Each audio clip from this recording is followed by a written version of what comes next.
a lot of times the goals that you are creating, they're way too big. Setting a goal means that you're going to work on something, but it needs to be obtainable. And a lot of times we make these goals that are so outrageously big or they're too long that you end up not doing it.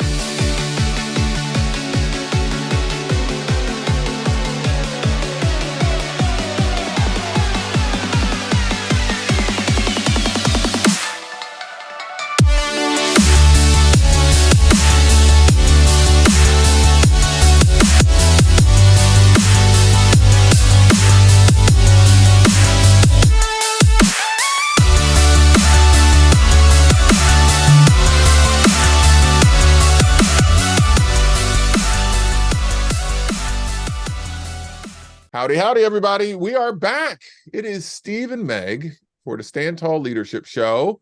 And Happy New Year, everyone. Happy New Year, right? Happy New Year. We did it. Yes, congratulations. You made it. 2024. Here's something. I don't think you know this. But this anybody who grew up in a Pentecostal or Baptist Black church, or maybe not, maybe there's others. But when I grew up, we would go to watch night service. All right. So watch night service was on the last day of December, and you're in church into the new year. And the whole focus was to pray in the new year in church. Huh. And the pastor would put this guilt on everyone. This horrible guilt. And it would be like, think about what you did last year, and are we going to make it? Is God going to allow you to see this new year? And then if the new year came, it's like, good Lord, we made it, y'all. And everybody's crying and the music's going and you over there, oh God. Like when the millennium started over and over again every year. Oh my gosh. Growing up, New Year's was traumatic. New Year's was traumatic for me. I didn't even realize that people actually went out and partied on New Year's till I was like 12 or 13. I had no clue. Oh, wow. Just this last year.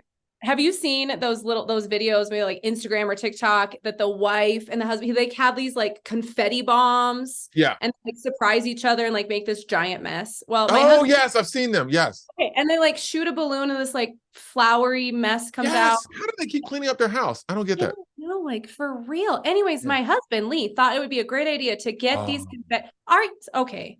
Wives, husband, do not buy these. It's not a good idea. For somehow these guys have it made, this husband-wife combo. But Lee buys these and he never uses them to scare me. But we do use one last year on New Year's Eve. It's just me and the kids. And I was like, sure, what's it gonna hurt? It hurt the whole living room. Huge. It was so much mess. It's like, I was like, are there bugs in the light? And my son Hunter's like, no, Mom, I think that's still confetti. It's July. It's July. It's still there. Wow. I don't know. So, I mean, don't get the confetti guns. No, however you ring in the new year. Don't let the pastor guilt you into the new year, and don't get confetti guns. There you go. Thank you for listening to the Stand Tall Leadership Show. You're welcome. Happy New Year. All right. Okay. So for real though, tonight's topic is ready, set, goals. Ready, set, goals. That's it. Ready, set, goals. Not go, but goals. That's what it's all about. So yeah, so I picked this topic because we know that a lot of times in the beginning of the year, a lot of people have set goals. They set new goals, resolutions. I'm not a person of resolutions. When I was younger, I tried to, but you know what? You never do it. You never. No, you're not gonna eat that much healthier. It's just I don't know. It's just not gonna happen. They're too big. Too big. It's too big. And that's the whole point of this. The whole point of this is when we're talking about ready, set, goals, and you can get yourself ready, you got to get yourself set and then go jump into your goals. But a lot of times the goals that you are creating, they're way too big. And it's like setting a goal means that you're going to work on something, but it needs to be obtainable. And a lot of times we make these goals that are so outrageously big or they're too long that it's not you end up not doing it, and then you're like, oh, I didn't make my goal, or you flub it, or you try to make excuses to say, well, it's kind of there. Now, don't get me wrong, there are those people that make big goals and they go for it and they make it. Don't get me wrong, you can have those, but having succinct, smaller goals that build upon each other allows you to get more gain and a better outcome. Now, I know, Integrator, you talk about this a lot as it relates to in the classroom, instruction, organization, and everything, right? Absolutely. In fact, we have our Ed, our lifter. He lifts weights, for our levels, but we have a ready, set, lift. Lifting education to new heights. Okay. So you can't start, jumping into the deep end all the time and thinking that, this way of instruction, changing your complete mindset of how you're going to instruct your students in your classroom. It's all about little changes, being uncomfortable with your growth, but also, moving forward in your little goals to then in turn make this big goal, which is student growth, teacher effectiveness. So exactly. Yes. Exactly. Yeah. One of the things that I speak on specifically when I'm talking with school administrators is the value and the importance of mini goals, having mini goals. And when I say a mini goal is a goal that can be completed within 3 to 5 days. 3 to 5 days. So let's say you're going in and out of classrooms, you're doing some observations, you're doing walkthroughs, you're doing observations, whatever it might be. And maybe you go into a classroom, you do an observation, and the teacher has some things that they really need to work on. There's a lot that needs to happen. So you go back, you have your post-evaluation conference with them, you're going over things, you give them the good, and you sandwich the bad, and whatever. But the bad is pretty significant. These are the things that you need to do. And the teacher sits there and say, well, how do I do that? Help me do that. And then you say, well, these are your goals. You do this, that, and the other. Is there a possibility that you can break these down a little bit smaller? Because remember, the teacher has a lot they're doing. And for them to automatically just switch up things immediately to whatever it is that seems so outrageously simple to you, because if it was simple to them, they would have done it. Are you doing it? They would have been doing it.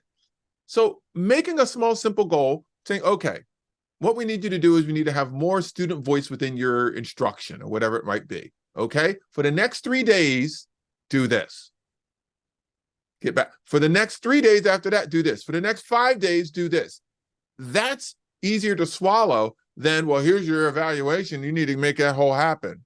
Does that make sense, Kara? I'm calling you Kara. Meg, okay. Is that making sense? Absolutely, because on the receiving end of that, first of all, those evaluations are always very stressful for teachers, and I'm assuming administrators. It's just not a very fun conversation, especially if you are, needing some extra love, and they already know it.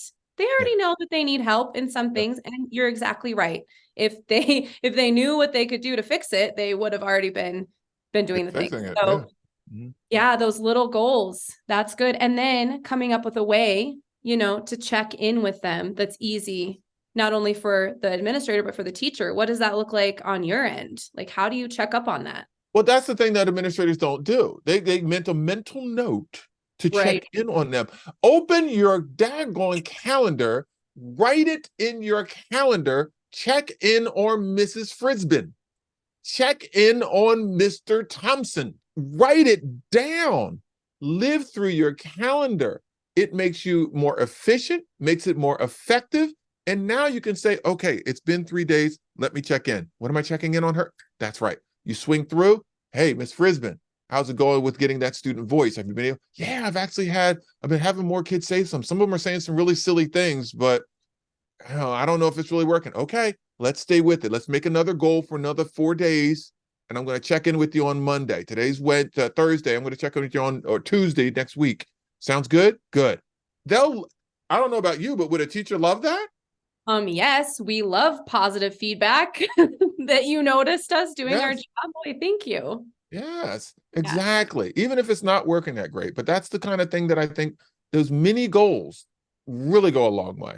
Okay, let's take that to a student. If adults have a hard time having these big attainable goals, don't you think that it'd be a little bit more challenging for a child? They can't manage that themselves. That's why we're here. We're facilitators of their goals, right? We're helping them achieve this giant thing of learning how to read or becoming a writer. You can't just take that in, there's steps to that. So, let's say you have a student, 3rd grade, terrible handwriting, doesn't spell the best, doesn't really want to try.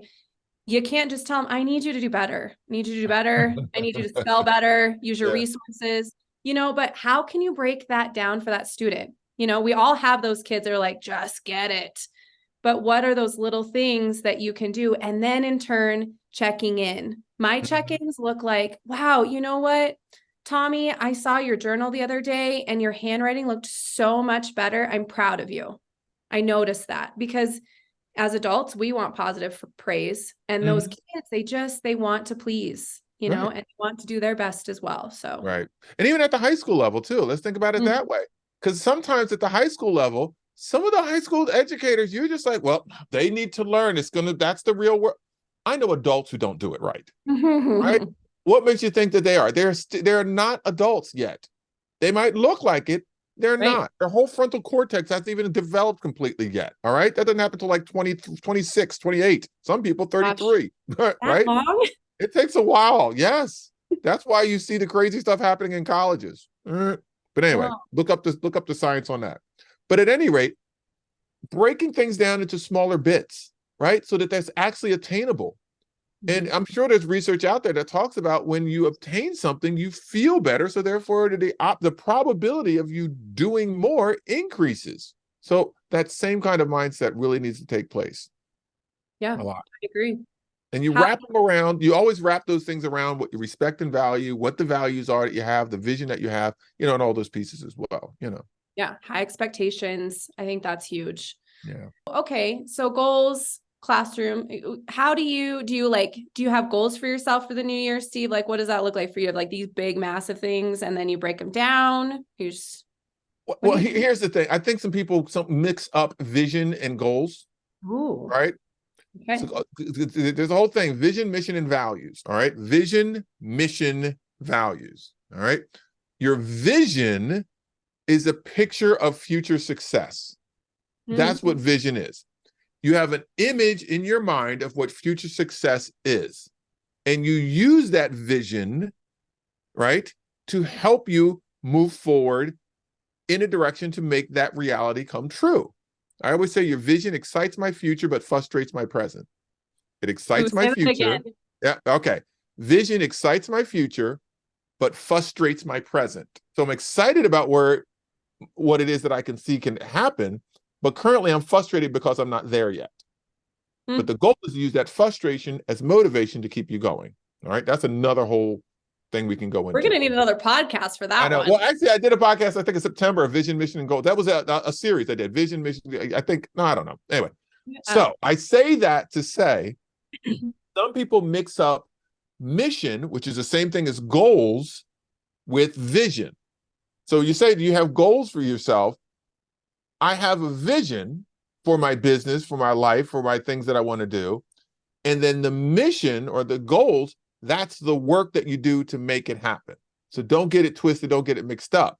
Yeah, that's good. The goals should always be smarter. The goals is the work that you do for you to get to that vision. Now, your values are a set of collective commitments that guide your vision, that guide your mission, that guide your goals. I have some values that I have, so therefore I'm not going to step outside of my values in order to get to my vision and do the work, the goals to get there. So when we're talking about that, do I have some?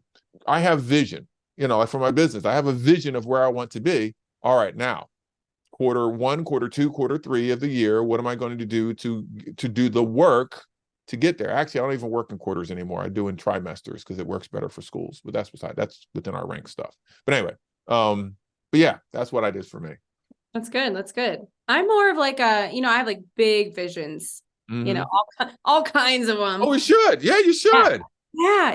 And, I didn't think of it that way, visions, but that's totally true but my frustration and not being in my future, that's where my work comes in, my goals come in. And then I'm like, I this and this and this and this, but it can become very overwhelming because Yes. Exactly. That frustration, some people get swallowed up by the frustration. Mm-hmm. If you have a stagnant mindset, again, a great book to read, Mindset. If you have a stagnant mindset, oh, it's never going to happen. Oh my gosh.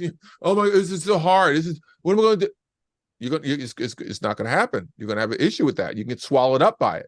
But if you're that frustration, it's supposed to be fuel for motivation. That's what it is. It's like, oh, it's not happening yet. All right, I got to do more. Oh, I'm going to take some more classes. Oh, I'm going to make some more contacts. Oh, I'm going to learn some more. Oh, I'm going to figure this out. Oh, I'm going to connect with this parent. Oh, I'm going to do. That's what that frustration you need to use as motivation. And I think a lot of people left the educational field because they were frustrated and they didn't use that frustration as fuel to be motivation to get to where they needed to be. I love that. That's so I think true. I just did a mic drop opportunity right there. I think you just connected all the dots because that's exactly what it is. Yeah. And, you get to that point in your education, 15 years or so, and you're like, why, what am I doing? Things are changing. Are you going to change with it? Are you going to learn with it? Or are you going to complain about it? And then you are not happy with yourself because this isn't working. Yeah. So yeah, exactly. There it is. And don't get me wrong. If things aren't going well, you guys, there's unions, there's organized, come up, complain, make things happen, move forward. Do what's necessary. That's the American way. Everybody says, oh, teacher, you shouldn't complain because that's the way we do it. No, the American way is to organize and continue to try to make yourself better. But with that same notion, you do know that times are changing. You have to take that frustration, turn it into motivation to keep you going. You have to adjust. And Absolutely. That happens through the mission, the little goals that you set, and do the work. Do the work. That's it. Do the work. That's good. Oh. That's good. That's it. Oh, this is a quick one. This is a quick one. And honestly, if you think about like all of those New Year's resolutions where people make, there's right there, you just explain why most of us fail. Everybody's at the gym in January and February. It's gonna be and crowded. Then by March, it's back to the normal gang. Yeah. And you think there it is. That's the explanation. Your goals to motivate. That's what it is. All right. Well, hey, gang.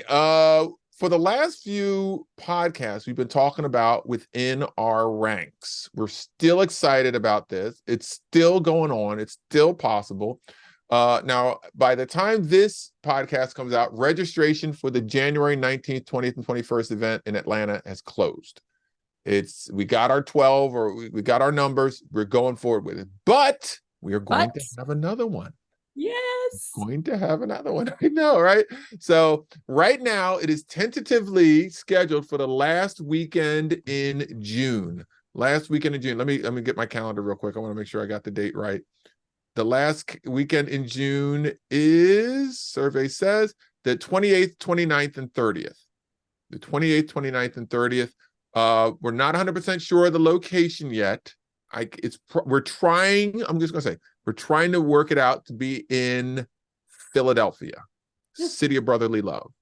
That's where we're looking at. East Coast, good hub. You can fly in, fly out real easy, Philly airport, right? So we're looking there. We will let you know once we are confirmed with everything. But if you are an educator who is interested in speaking, training, consulting in any way whatsoever, they're to go to where they're going, Meg? Oh, we are going to withinourranks.com. Withinourranks.com. Check it out.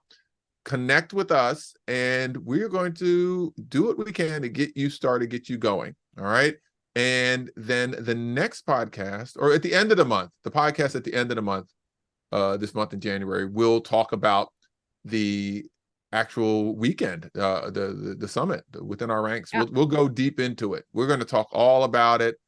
What happened? Great. Yeah, I know. I'm so excited and everything. It's going to be great. We're going to talk about what happened, the ahas, the great moments, the guest speakers we're going to have, and everything like that.